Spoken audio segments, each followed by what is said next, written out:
Jelajahi cara baru mendapatkan informasi. Download Metro TV Extend sekarang. Kembali bersama kami di Metro Seng, kembali kita lanjutkan diskusi kita. Saya ke Pak Herman. Pak Herman, hukuman Ricky Rizal juga didiskon dari 13 menjadi 8 tahun. Tanggapannya bagaimana? Tanggapannya pertama, saya ada ucapan terima kasih terhadap Majelis Hakim Agung ya, yang menurunkan hukuman dari 13 tahun menjadi 8 tahun. Artinya 8 tahun ini Majelis Hakim Agung sama dengan apa yang sudah dituntut oleh kejaksaan pada saat penuntut umum menuntut perkara ini. Waktu di pengadilan pertama. Nah, pengadilan pertama jaksa menyatakan hukumannya dituntut 8 tahun. Kemudian hakim menaikkan menjadi 13 tahun. Jadi pertama-tama kita mengucapkan terima kasih. Namun demikian, bahwa saya berdasarkan pengalaman sudah menduga. Cuma dugaan saya, ya ada dua macam ini. Pertama, seharusnya jika Majelis Hakim Agung yang senior, yang penuh jam terbang yang tinggi ininya, pasti akan lebih netral, akan lebih tidak terpengaruh gitu. Dan memang saya berharap ini perkaranya, bahan-bahannya dibaca dengan seksama oleh Majelis Hakim Agung. Apakah itu dilakukan apa tidak, saya tidak tahu. Yang jelas pertama tadi saya ucapkan dan termasuk juga Ricky Rizal, terima kasih. Namun demikian tetap di luar dugaan. Kami tetap menganggap sesuai dengan prinsip dan pendapat kami sejak dari PN. Sejak dari pengadilan pertama sampai pengadilan tinggi, kami tetap mempertahankan bahwa Ricky Rizal tidak terbukti melakukan 340 pasal pembunuhan berencana, Yunto pasal bersama-sama itu. Itu dari versi kami. Jadi itulah artinya dua hal yang kami bayangkan, tidak kaget dengan turunnya ini gitu. Malah harapan kami yang pertama adalah bebas dan untuk membuktikan bahwa kami berharap Hakim Agung akan berbeda dengan di PN pengadilan yang masih banyak opini, pendekatan publik yang mungkin tidak terlalu berani gitu ya. Tapi ya udah, ini sudah menjadi putusan, sudah menjadi inkrah, dan berdasarkan pembicaraan sebelumnya dengan Ricky Rizal, apapun kalau misalnya hukuman dijatuhkan oleh Mahkamah Agung, bahwa Ricky Rizal akan melakukan upaya peninjauan kembali terhadap apa yang sudah diputuskan oleh Mahkamah Agung ini.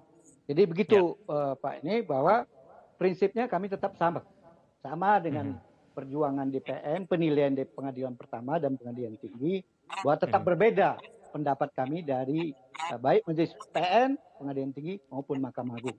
Walaupun ada ucapan terima kasih kami kepada majelis yang sudah menurunkan, tetapi belum terlalu puas karena masih menganggap belum tepat, masih kita anggap putusan ini masih keliru. Terima kasih, Pak. Ya, Bang Martin sudah sejak lama ya, sejak kasus ini mulai bergulir, ada kekhawatiran gerakan bawah tanah, ada kekhawatiran kekuatan besar yang bisa saja mempengaruhi putusan hakim, baik itu di tingkat pengadilan negeri, tingkat banding. Apakah menurut Anda dalam putusan kasasi ini ada kekuatan-kekuatan ataupun gerakan bawah tanah itu yang mungkin berpengaruh dan mempengaruhi putusan hakim di tingkat MA? Saya tidak bisa jawab itu ya. Tapi yang pasti segala kemungkinan dalam segala hal itu ada. Ya, kenapa saya bilang demikian?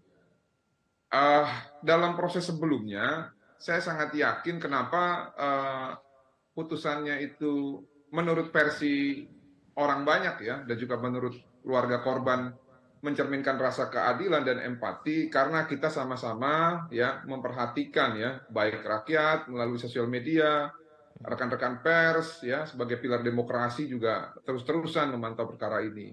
Nah, memang ketika sesuatu hal dilakukan secara code of silence ataupun kode senyap, nah ini yang mungkin ada keprihatinan bisa saja itu terjadi. Tapi apapun itu saya tidak mau suzon lah ya gitu ya. Biarlah nanti kita periksa apa sih sebenarnya pertimbangannya itu secara legal mind atau secara logika hukum apakah dibenarkan atau tidak untuk putusan seperti itu, menolak kasasi kedua belah pihak namun mengurangi hukuman gitu ya. Nah, kalau saya melihat sebenarnya lebih kedua fenomena ini, di samping tadi yang dua hal yang tadi senyap tadi itu ya. Ada dua hal sebelum putusan yang terjadi yang sangat menentukan hasil putusan Mahkamah Agung ini. Yang pertama adalah di awal tahun melalui putusan nomor 20 Romawi 21 ya, Mahkamah Konstitusi, itu Mahkamah Konstitusi sudah menghilangkan hak Jaksa Agung untuk mengajukan PK. Lalu yang kedua, ada kajian pembedahan terhadap putusan Pengadilan Negeri Jakarta Selatan dalam perkara 4 terdakwa itu ya, yang mengatakan intinya penerapan pasal 340 itu tidak pas, motif tidak digali dengan jelas, Putri Chandrawati tidak seharusnya ditarik sebagai pihak. Nah, saya tidak tahu apakah pendapat para guru besar ini, yang salah satunya juga adalah pejabat publik, apakah ini turut menjadi salah satu pertimbangan gitu ya dalam hakim membuat suatu vonis dalam upaya hukum kasasi ini. Namun secara mutlak saat ini yang benar-benar diuntungkan itu adalah para terdakwa Putri Chandrawati, Ricky Rizal dan juga Kuatmaruf. Kenapa demikian? Ya. Karena apabila mereka menerima putusan ini, ya, maka jaksa tidak bisa lagi PK. Ya. Dan implikasinya adalah ya, kalau terhadap pembunuhan berencana yang sadis dan membuat gaduh seperti ini kita memberi vonis ringan, bagaimana terhadap yang lain gitu? Nah, apakah ini bisa menjadi pembelajaran bagi masyarakat sebagai alasan pemidanaan bahwa agar tidak terulang tindak pidana yang sama? Apakah nanti para pejabat yang lain akan berhenti membunuh ajudannya? Ini kan juga jadi salah satu pertimbangan. Nah, percontohan ini menurut kami, menurut kuasa hukum dan menurut keluarga korban yang tidak merasa ada empati di sini, ini adalah percontohan yang buruk gitu ya. Demikian. Baik, Bang Martin Lukas, Pak Herman Umar, terima kasih telah bergabung bersama kami di Metro Siang. Selamat siang. Cara mudah mendapatkan informasi dengan satu sentuhan jari. Download Metro TV Extend.